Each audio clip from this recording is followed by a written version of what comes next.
In the summer of 2003, in the quiet suburbs of San Jose, California, a young girl faced a nightmare that no child should ever have to endure. But what happened next wasn't just a story about survival. It was a story about incredible courage, sharp intelligence, and a mind that was quick enough to outsmart a predator.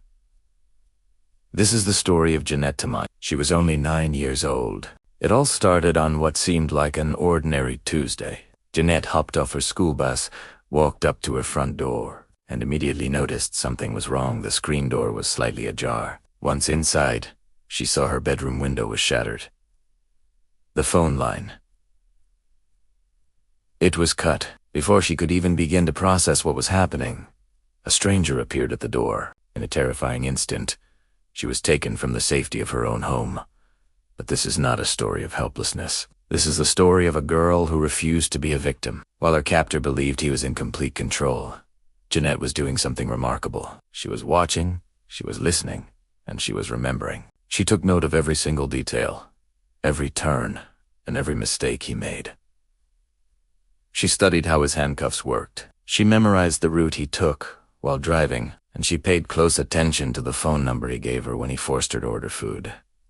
Yes, you heard that right, he made her call for pizza, and during that call, Jeanette did something absolutely extraordinary. With a voice that was calm on the surface but hid her immense fear, she spelled out the full delivery address, one letter at a time. She knew there was a chance someone on the other end of the line might hear it. She knew this could be her only shot at being found. Meanwhile, back at her home, a different kind of horror had unfolded. Her family had been attacked while trying to save her. Her mother and brother were injured, but thankfully, they were alive.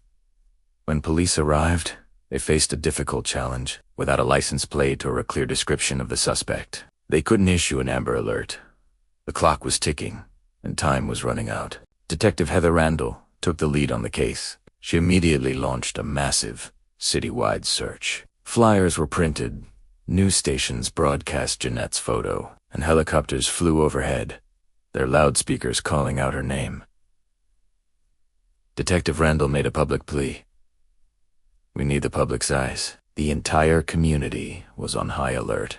At the same time, locked away in a small room in a stranger's house, Jeanette was fighting her own battle. She remembered the crime shows she used to watch with her brother. She thought to herself, detectives look for clues. So she started gathering her own evidence. She collected a watch he had left behind, a small toy, and even the clothes she was wearing. She cleverly hid these items where she knew he wouldn't find them, preserving crucial evidence for later. On the third day of her captivity, a glimmer of hope came from the television screen. Her cousin appeared on the news, speaking directly to her.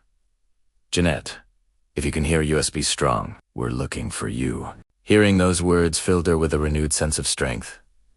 She knew she wasn't forgotten. When her captor finally decided to move her, he took her out of the house and abandoned her at a nearby liquor store. The moment he was gone, she ran inside. The cashier immediately recognized her from the news reports. Within minutes, the police were on the scene. But Jeanette didn't just collapse in relief. Her mind was still working.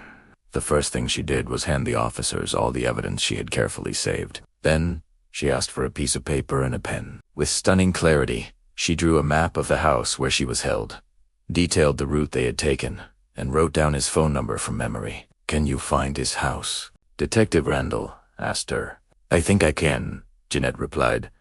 Just follow my directions. With this brave 9-year-old girl guiding them from the back of a patrol car, the police began to retrace the journey. At the same time, another team called local pizza shops and confirmed the phone number she had memorized. The pieces were all falling into place. SWAT teams moved in on the address Jeanette had led them to. The suspect, David Monte Cruz, was found hiding in his attic and was arrested. Inside the house, under a bed, they found the very evidence Jeanette had so carefully hidden. Cruz was later convicted on multiple felony charges and sentenced to life in prison. When Jeanette was finally reunited with her family, her first words weren't about her own ordeal. She looked at her injured mother and said, "You're hurt."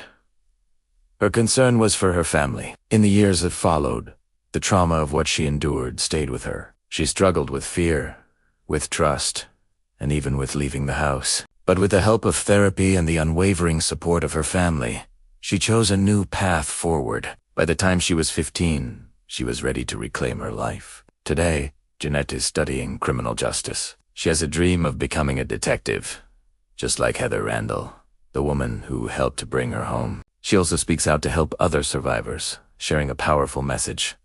You are a fighter, and your story isn't over. Jeanette's courage didn't just save her own life, it put a dangerous predator behind bars and inspired an entire community to never give up hope for the missing. This isn't just a true crime story. It is a powerful testament to the incredible resilience of a child's mind and the unbreakable bond of family. If you were moved by Jeanette's incredible bravery, please like this video, subscribe to our channel, and share her story. Because sometimes, the smallest voices carry the loudest and most important truths. This is the Unseen Case. Thank you for watching.